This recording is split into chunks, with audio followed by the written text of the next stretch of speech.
आचार्य श्री कुंद कुंद महाराज की, आचार्य गुरुवर श्री विद्यासागर जी महाराज की।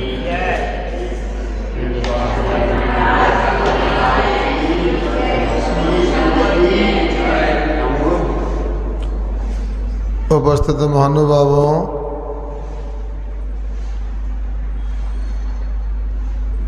आचार्यों ने आत्मिक सुप्त की उपलब्धि के लिए अनेक प्रकार के कथन किए हैं और सभी कथनों का एक ही लक्ष्य है कि जीव सुखी हो जाए। संसार में जीव सुख तो चाहता है किंतु सुख का सही उपाय जानता नहीं है। सुख का उपाय भी करता है मगर सही उपाय जानता नहीं, बड़ी विडंबना है। इसलिए सही सुख क्या होता है ये अपने को समझने की आवश्यकता है। वह कैसे प्राप्त होगा ये भी अपने को सोचना है। आचार्य पूज्यपाद स्वामी ने इष्टोपदेश नाम का एक शास्त्र लिखा है। इष्टोपदेश नाम का जो शास्त्र है उसमें उन्होंने आत्मा का स्वरूप बतलाया है। क्या कहते हैं सुनिए। स्वे संवेदन भक्त से तनु मात्रा नृत्या अत्यंत सौगवान आत्मा लोकालोक विलोकिनः। क्या कहा? आत्मा, आत्मा कैसा है? स्वे संवेदन सुव्यक्ता, अपने आत्मा के संवेदन में अच्छी तरह आने वाला है। दुनिया में जानने के लिए, देखने के लिए अनेक यंत्रों की रचना हुई है। आप लोग जानते हैं कोई वस्तु को देखना है तो टेलीस्कोप होता है जिसको दूरबीन बोलते हैं। दूरवर्ती वस्तु को भी जान लेते हैं। इसके बाद में बंधुओं सूक्ष्मदर्शी यंत्र का आविष्कार हुआ। रडार भी एक जानने की एक सामग्री है। ना मालूम ऐसे कौन कौन से यंत्र हैं मगर इनसे जड़ पदार्थों को तो जानने में हम समर्थ हैं मगर आत्मा को जानने के लिए समर्थ नहीं है। यद्यपि आत्मा ही सबको जानने वाला है, चाहे वो दूरबीन हो, चाहे सूक्ष्मदर्शी यंत्र हो, चाहे दूसरे कोई यंत्र हो। इन सब के माध्यम से आत्मा ही जानता है मगर आत्मा किसके द्वारा जानने में आता है? तो यहाँ कह रहे हैं स्वे संवेदन सुव्यक्ता, अपने आप के संवेदन में आत्मा आ सकता है। वह किसी दूसरे के माध्यम से जान ही नहीं सकते। सुव्यक्ता अच्छी तरह से जानने में आता है। हो सकता है आपको मेरी आज की बात कठिन लग रही होगी। कभी आपने याद करो अनुभव किया होगा किसी बर्तन में पानी रखा है, पानी शांत है। अब शांत पानी के ऊपर अपना चेहरा ले जाओ, दिखेगा कि नहीं दिखेगा? शांत पानी तवेले में रखा है, इसके ऊपर अपना चेहरा ले जाओ, झाँककर ऐसे देखो, दिखता है ना? कैसे दिखता है? दर्पण की तरह दिखने लगता है। और उसी पानी को तवेले को हिला दो थोड़ा तो सही नहीं दिखता है। और वही पानी मान लो अग्नि नीचे लगा दी गई, अग्नि के संयोग से उबलने लगा, खदबद होने लगा तो क्या हुआ? नहीं दिख रहा, ले जाओ तो देखेंगे कुछ भी हो जाए। अब बाष्प निकलने लगे, भाप निकल रही है, जबरदस्ती तुमने किया तो चेहरा झुलस जाएगा, जल जाएगा, होगा कि नहीं? फिर अग्नि अलग कर दो, पानी को ठंडा होने दो, ठंडा हो गया, बिल्कुल ठंडा हो गया। अब देखो तो दिखने लगा। उसी प्रकार आचार्य कहते हैं आत्मा के द्वारा ही आत्मा अच्छी तरह से व्यक्त होता दिखाई देता है, किंतु उसमें बात इतनी है कि आत्मा में राग द्वेष रूपी तरंगे नहीं होना चाहिए। जब तक राग द्वेष रूपी तरंगे होंगी तो आत्मा को व्यक्त नहीं कर सकता, दिखा नहीं सकता है। आचार्य पूज्यपाद स्वामी ने ही समाधि तंत्र ग्रंथ में ये श्लोक लिखा है। क्या लिखा है? आचार्य महाराज लिखते हैं कि रागाद्वेषादि कल्लोलई रलोलम यन मनोजलम यत पश्यति यत आत्मानं तत्तद्भं न नेत्रो जनः। राग देश रूपी तरंगे जिस मन में शांत हो गई और मन रूपी जल शांत हो गया, तरंग से रहित हो गया, तो ऐसा जल मन रूपी जल शांत हो गया तो उसमें आत्मा के द्वारा आत्मा को आत्मा देखने में समर्थ होता है। न इत्रोजना तत्तद्वं पश्यति। दूसरा राग द्वेष करने वाला, जिसके मन में राग द्वेष की तरंगे उठ रही हैं, वो कभी भी आत्मा को देख नहीं सकता है। उदाहरण तो आपको समझ में आ गया ना, पानी का। रोजमर्रा की जिंदगी में अनुभव करते हैं आप लोग। उबलते पानी में जैसे अपना चेहरा नहीं दिखता है और वही पानी शांत हो जाता है तो चेहरा दिखाने के लिए कोई रुक नहीं सकता है। सय समझ सुव्यक्ता तनु मात्रो। आत्मा कैसा है? तनु मात्र है। तनु यानी शरीर होता है, शरीर प्रमाण आत्मा है। अब देखो कैसी व्यवस्था है। यदि मान लो चींटी की शरीर में जीव उत्पन्न हो गया तो वह संकोच कर लेगा अपने प्रदेशों को, उससे भी छोटा निगोद शरीर में चलेगा और संकोच कर लेगा, बड़े शरीर में चला गया और विस्तार कर लेगा। ये आत्मा का संकोच विस्तार स्वभाव है।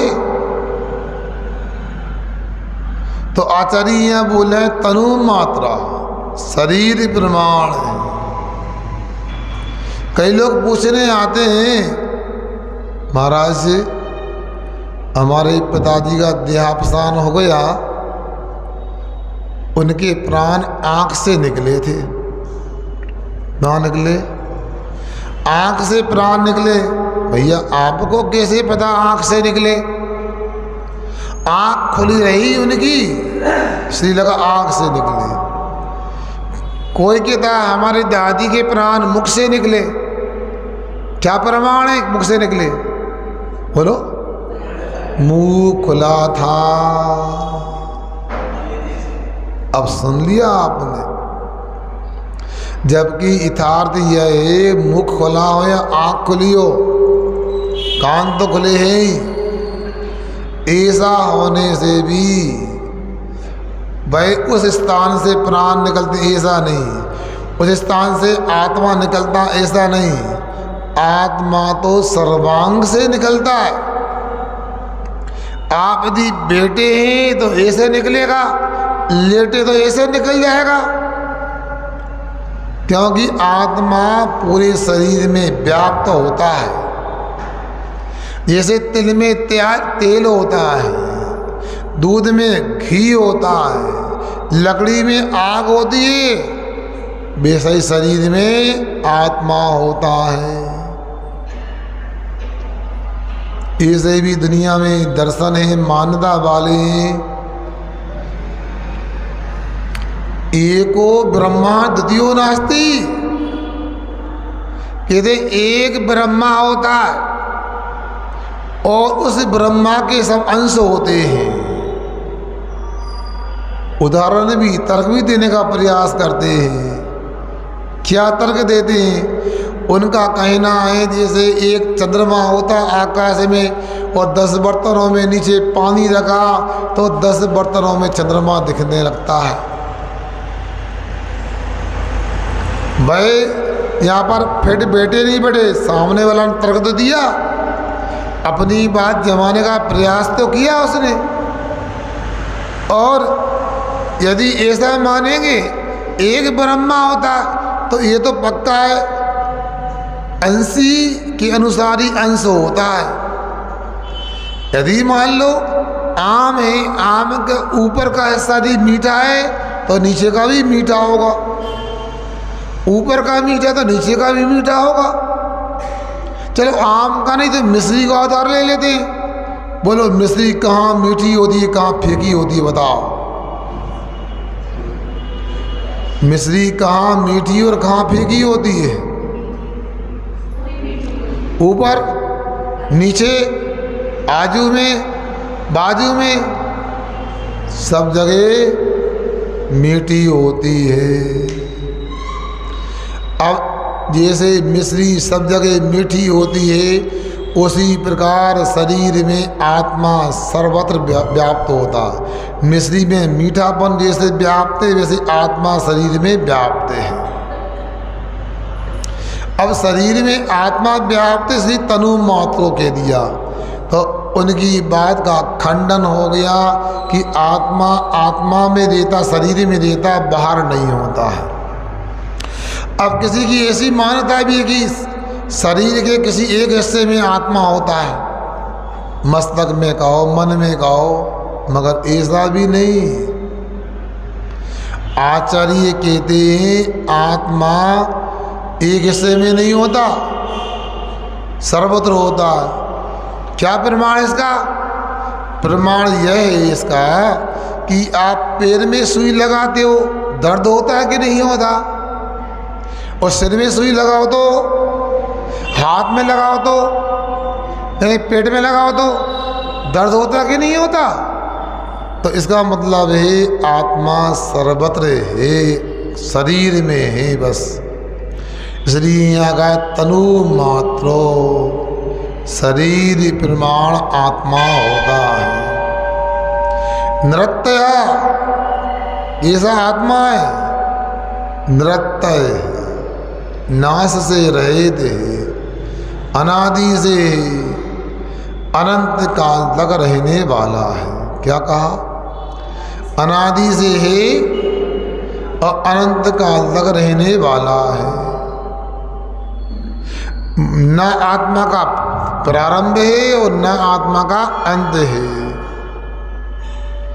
ये कुछ लोगों की मान्यता ऐसी भी है कि आत्मा 5 भूतों से बनता है, पृथ्वी, जल, अग्नि, वायु और आकाश। तो इसका खंडन करते हैं आचार्य, लिखते हैं 5 भूतों से भी आत्मा बनता है, जीव बनता है। रोज तो दाल बनती है घर में, अब देखना दाल बनती है, उसमें पानी होता है कि नहीं होता है, उसमें नमक और दाल के टुकड़े भी होते, पृथ्वी है कि नहीं, उसमें अग्नि लगाई जाती कि नहीं, पृथ्वी, जल, अग्नि, उसमें वायु होती कि नहीं, उसमें आकाश है कि नहीं, सब जगह आकाश है, तो उसमें क्यों नहीं होगा? अरे आकाश तो सब जगह, आकाश में दुनिया के पदार्थ हैं, तो उस दाल बनने वाले बर्तन में भी आकाश है। हम जहाँ बैठे वहाँ भी आकाश है, हमारे नीचे भी आकाश है, हमारे ऊपर भी आकाश है, आजू बाजू आगे पीछे आकाश ही आकाश है, अनंत आकाश है। आकाशस्य अनंता, तो फिर पांचों तत्व मिल गए तो उसमें कभी जीव उत्पन्न हुआ? आत्मा दिखाई दिया? इसलिए नृत्या न आत्मा उत्पन्न होता है और न आत्मा नष्ट होता है।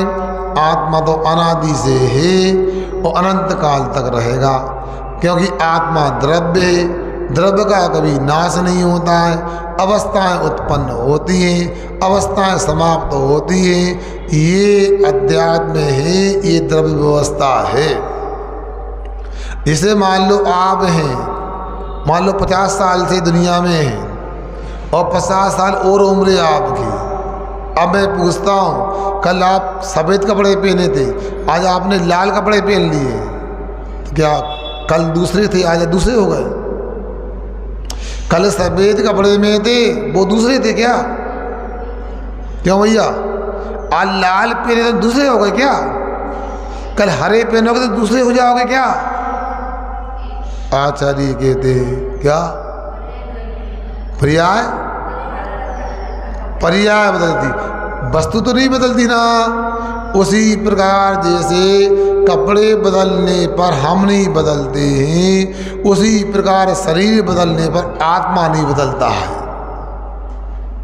इसका नाम इंद्रत्व है, नाश से रहित, क्या विनाश से रहित, ऐसा आत्मा है। आगे लोका लोक विलोकना, ये आत्मा में जो ज्ञान गुण है वह लोक को भी जानने में समर्थ है, वो अलोक को भी जानने में समर्थ है। एक आत्मा का गुण ऐसा है वह सबको जानने में सामर्थ्य रखता है। महाराज हम तो पीठ के पीछे की बात नहीं जान पा रहा, क्या हो रहा पीछे। वो आप कह रहा है लोकालोक को जानने वाला है, अभी जानने में इसलिए नहीं आएगा, हमारे ज्ञान पर अभी पर्दा पड़ा हुआ है, ज्ञान के ऊपर आवरण है। जैसे मान लो कोई वस्तु नीचे गड़ी है, ऊपर धूल पड़ी है, धूल होने से वस्तु दिखेगी नहीं, और जैसे ही धूल हटाओगे तो वस्तु दिखने लगेगी। उसी प्रकार अभी अनादि काल से ज्ञानावरणी कर्म का आवरण बना होने से ये हमारी विडंबना हो रही है। जब हम साधना करेंगे, ध्यान लगाएंगे और ध्यान के द्वारा ज्ञानावरणी कर्म का नाश होगा, उस समय जाकर के हमें केवल ज्ञान की प्राप्ति होगी। और केवल ज्ञान को प्राप्त करेंगे, केवल ज्ञान को प्राप्त करने पर हम सबको जान पाएंगे। पुरुषार्थ सिद्धि उपाय में एक मंगलाचरण आता है, तज्जयति परम ज्योति समम समस्तरंत परे आयई दर्पण तल इव सगला प्रतिफलति पदार्थ मालिका यत्रे। क्या कह रहे हैं? तज्जयति परम ज्योति, वै परम ज्योति, वै केवल ज्ञान ज्योति जयवंत हो। कैसी? केवल ज्ञान ज्योति परम ज्योति समम समस्ते अनंत पर्यायी दर्पण तल इव सकला फलति प्रतिमालिका यात्रे। जैसे दर्पण होता है, दर्पण के ऊपर सब पदार्थ झलकते हैं। दर्पण देखा है ना आप लोगों ने? अब दर्पण के सामने जो जो आएगा वो दर्पण में दिखने लगेगा। काली वस्तु आएगी तो काली दिखेगी, लाल आएगी तो लाल दिखेगी, सफ़ेद आएगी सफ़ेद दिखेगी। उसी प्रकार से केवल ज्ञान ज्योति में अनंत पर्याय, अनंत द्रव्य, अनंत गुण सब एक साथ झलकते देते हैं। उसी प्रकार से हमारा केवल ज्ञान होने पर तो आत्मा में भी ऐसी परिणति होने वाली है। हमें सब दिखेगा। अच्छा, अभी तो क्या है, ज्ञान तो है किंतु अधूरा ज्ञान है। अभी पदार्थ को जानने के लिए पदार्थ के पास में अपने ज्ञान को जाना पड़ता है। जब भी जानते देखते कैसे करते हैं, झांक कर देखेंगे, ऐसा करके देखेंगे, ऐसा करके देखेंगे, चश्मा लगा के देखेंगे, क्योंकि हमारे ज्ञान में पूर्णता नहीं है, इसलिए पर का अवलंबन लेना पड़ता है। और इतना ही नहीं, आँख भी चाहिए और मन भी चाहिए समझने के लिए। आँख से दिखेगा, मन से समझा जाएगा, मगर केवल ज्ञान होने पर न इंद्रिय की अपेक्षा है और न मन की अपेक्षा है। और हमें देखना नहीं पड़ेगा, हमें अपने आप देखने में पदार्थ आएंगे। कोई पूछे भगवान में और आप में क्या अंतर है, क्या बोलोगे? अशोकनगर वाले क्या बोलोगे बताओ? भगवान में आप में क्या अंतर है? बोल रहे भगवान में हमें बड़ा अंतर है। हमारा ज्ञान पदार्थ को जानने के लिए पदार्थ की लुढ़कता है और भगवान के ज्ञान में पदार्थ लुढ़कते हैं। हम पदार्थ को जानते हैं और भगवान के ज्ञान में पदार्थ जानने में आते हैं। जानने में आना और जानना अंतर है कि नहीं? इसलिए आप लोगों को सब बातों का विचार करना चाहिए। मैं क्या हूँ? लोका लोक विलोकना, मैं भी लोक अलोक को जानने वाला ज्ञान स्वरूपी हूँ। अत्यंत शोकवान, और इस बात को भी विचार करें आज मैं कैसा हूँ? अत्यंत सुख वाला हूँ। मतलब समझ में आया? अत्यंत सुख वाले का मतलब मेरे पास में ऐसा सुख है जो संसार में वर्तमान में प्राप्त हो ही नहीं सकता है। कैसा सुख है? जिसमें कोई बाधा नहीं है। उसको अनुभव करने के लिए पदार्थों की अपेक्षा नहीं है।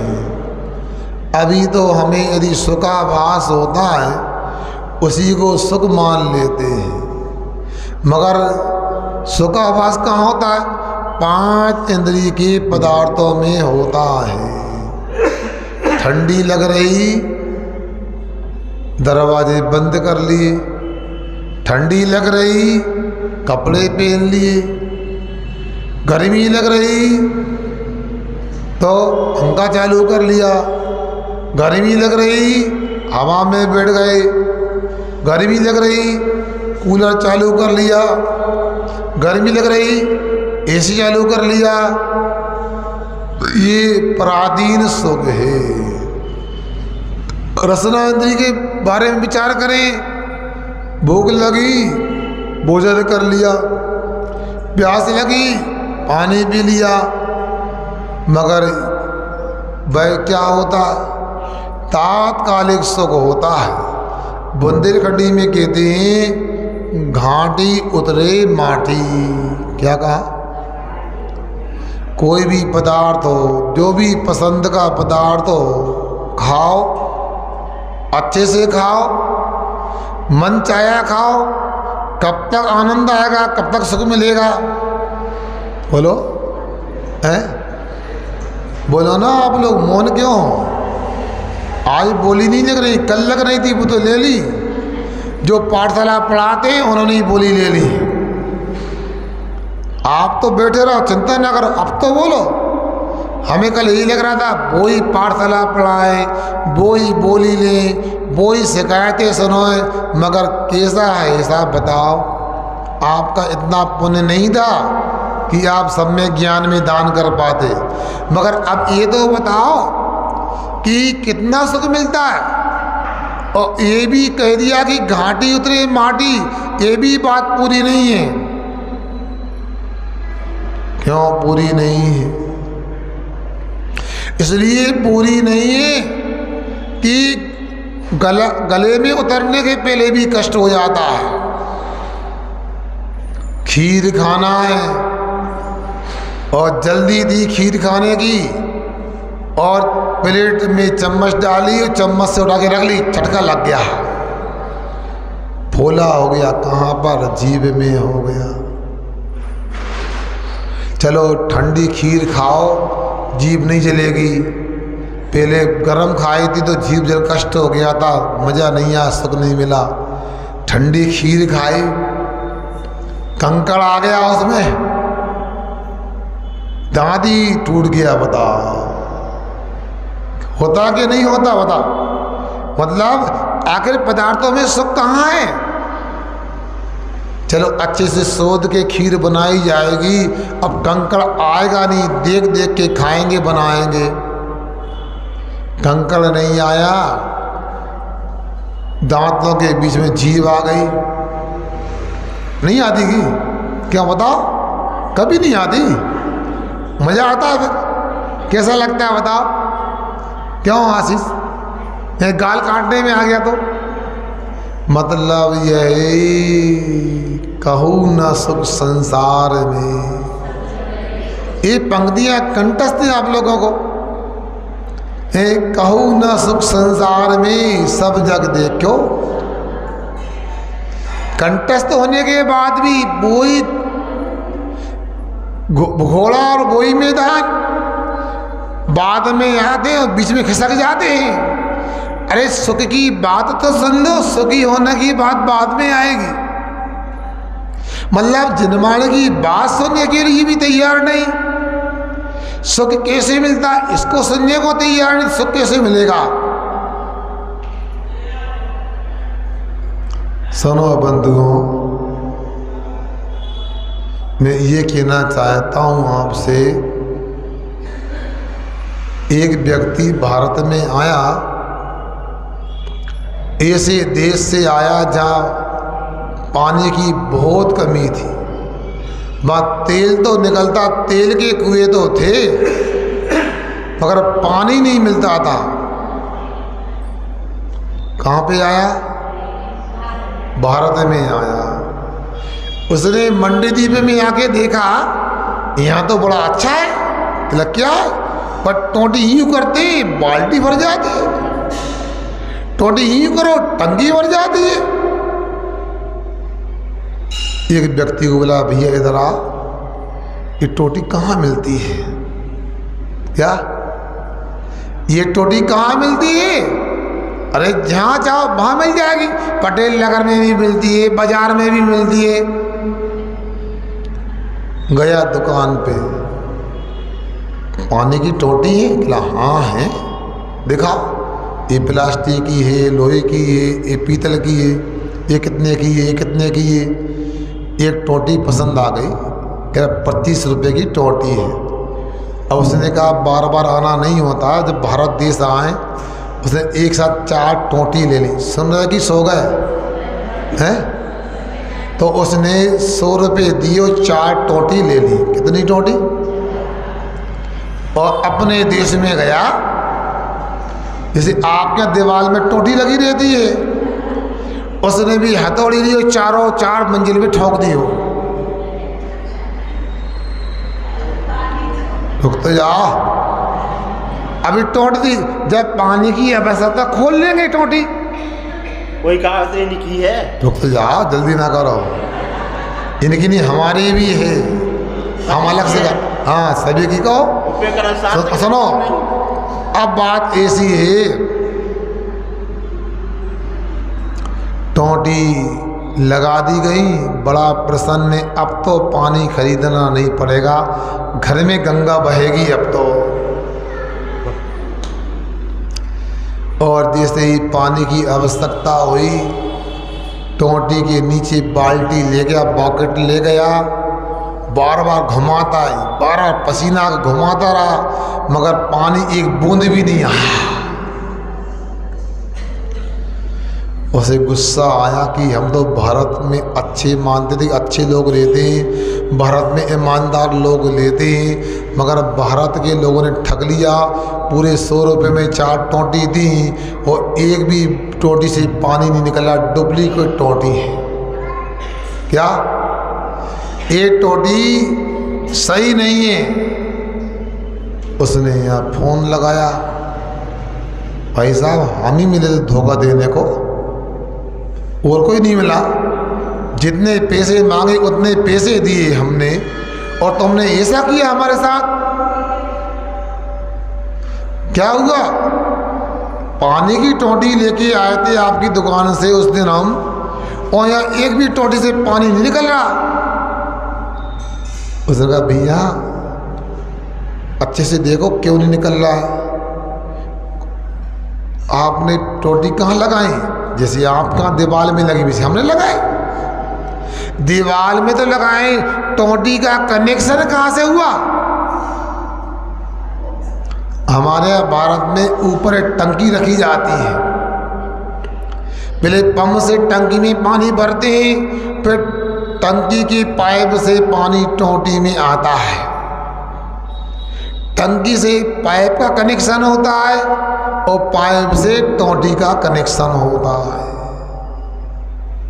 समझ में आ गया आपको? वो कहता हमने तो सीधी दीवार में टोंटी ठोक दी। आप लोग हंस रहे हो क्यों? प्रदीप हंसी क्यों? हमारी गलती क्या हो गई बताओ? हैं बोलो हैं? कनेक्शन करेंगे तभी तो पानी आएगा, मगर उसने तो एक बार गलती की, हम तो अनादिकाल से अनंत बार गलती करके आए। आत्मा से कनेक्शन नहीं और सुख चाहते हैं।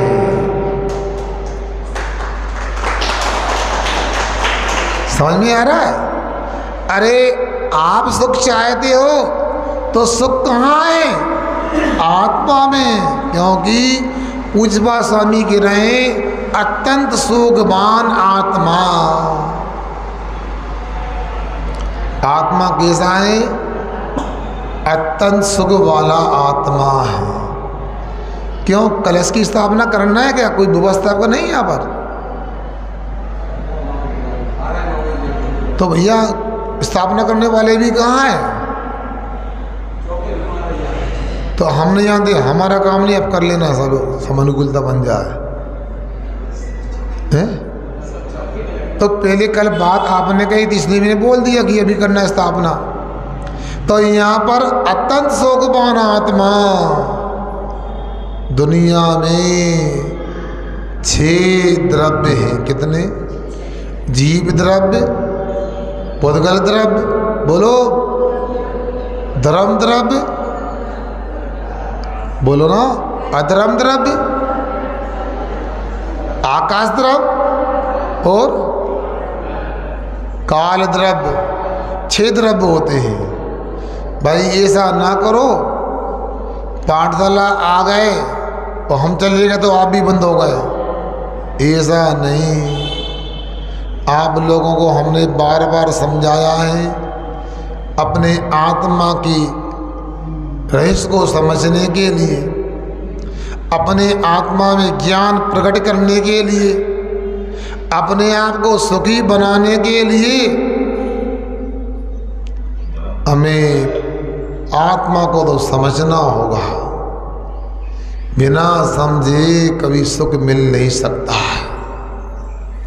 सुखी होने का एकमात्र उपाय अपने आत्मा को पहचानो। अब 6 द्रव्य हैं जीवादि, किंतु 6 द्रव्यों में एक आत्मा ही ऐसा है जो ज्ञान सुख वाला है, अनुभव भी करते हैं। खीर का उदाहरण मैंने दिया आपके लिए। ये बताओ खीर कैसी होती है? खीर कैसी लगती है? बोलो ना। हम खिला नहीं रहे, खाई तो आपने ना। कैसी लगती है? अच्छी होती है, स्वादिष्ट, मजा आता खाने में। आपने चम्मच से खीर लेके जीभ पर रखी, मज़ा आ गया, रोम रोम खिल गया। मगर मैं पूछता हूँ, 1 सेकंड में आपको मज़ा आ गया तो ये बताओ, घंटों से तवेली में खीर रखी थी, तवेली को कितना मज़ा आया? बोलो ना। उस खीर में 1 चम्मच डाली थी, चलाने के लिए लग ना जाए, जल ना जाए, तो चम्मच को कितना स्वाद आया। घर जाके पूछना, हे चम्मच, तुमने कितनी बार खीर में डुबकी लगाई, तुम कितना मजा आया, बताओ ना यार हमको। चम्मच को खीर छड़क आया, आप भी ऐसी बात करोगे? अरे अपने को छड़क सुख आएगा, ना चम्मच को आएगा ना तवेली को आएगा, क्योंकि सुख तो आत्मा में है। पदार्थों के निमित्त से आत्मा को तो अनुभव हो सकता है, मगर पदार्थों के निमित्त से आत्मा के अलावा अन्य पदार्थों को नहीं हो। क्यों? जब तक ज्ञान नहीं होगा तब तक सुख नहीं होगा। हम जानते हैं खीर, इसमें दूध डलता है, चावल डलते हैं, उसमें इलायची मीठा डलता है, कैसे बनती है, क्या होता है। खीर का मूल तो जानने वाला खीर को जानता वो जान पाएगा। उसी प्रकार आत्मा को समझोगे तो आत्मा को जान पाओगे। और आत्मा को कैसे जानोगे? जिन्होंने आत्मा को जान लिया, आत्मा को प्राप्त कर लिया, ऐसे परमात्मा को जानोगे, समझोगे, दर्शन करोगे तो आत्मा को जान पाओगे। आखिर सोचा कि हमारे यहाँ बार बार दर्शन करने को क्यों कहा जाता है? मुझे तो बड़ा दुख है, आपके बच्चे जो बुढ़ापे की लाठी बनने वाले थे, आपसे हजारों किलोमीटर दूर जाकर के नौकरी कर रहे हैं। आप सेठ जी कहलाते हो, और आपके बच्चे नौकरजी हो गए। क्या हुआ? आपके बच्चे नौकर हो गए। आपकी बिटिया घर में कौन थी? राजकुमारी थी, रानी बनने वाली थी, मगर आप लोगों के सहयोग से वो नौकरानी बन गई। कि आपने दामाद भी तो नौकर ढूंढा ना। अब नौकर की पत्नी कौन होगी? पंकज, नौकर की पत्नी कौन होगी? हैं? नौकरानी होगी ना। इसलिए आपसे गवाही ले ली, कोई बुरा ना लग जा किसी के लिए। महाराज ऐसा बोलते हैं, बताओ। मतलब आपने अपने बच्चे बहू को नौकर नौकरानी बना दिए, अपनी बिटिया अपनी दामाद को नौकर नौकरानी बना दिए। यहाँ तक भी मैं कुछ नहीं कहता हूँ, मगर दर्द इस बात का है, आपके बिटिया दामाद, आपके बहू बेटा जहाँ नौकरी कर रहे हैं, हैदराबाद में, पूना में, बेंगलोर में, चेन्नई में, हैं गुड़गांव में, दिल्ली में, उनसे पूछो क्यों भाई मंदिर जाते हो? अभी एक बिटिया आई थी, मैंने पूछा मंदिर जाते हो बेंगलोर में? हाँ जाते हैं। रोज? नहीं महाराज, 1 महीने में 1 बार जाते हैं। जब माता पिता 1 महीने में 1 बार मंदिर जाएंगे, उनके बच्चों से कितनी उम्मीद करोगे बताओ।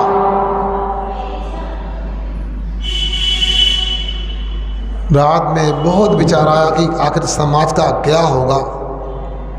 पाठशाला के लिए पढ़ने को तैयार नहीं, समय नहीं, समझने को समय नहीं है, और नई नई खबरें आती हैं।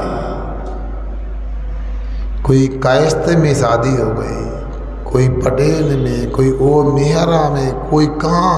आखिर बीतराग जैन धर्म पसंद नहीं आया, आपने सिखाया ही नहीं ना उनके लिए। बचपन से पाठशाला भेजते, मंदिर लेके आते, साधु संत के पास में आते, तो मेरे ख्याल से कुछ समझ पाते वो। इसलिए आप लोगों से हमारा कहना है, पक्का तो कुछ नहीं बोलते। हम 2 तारीख को आए थे, आज 1 तारीख है, सुन रहे ना?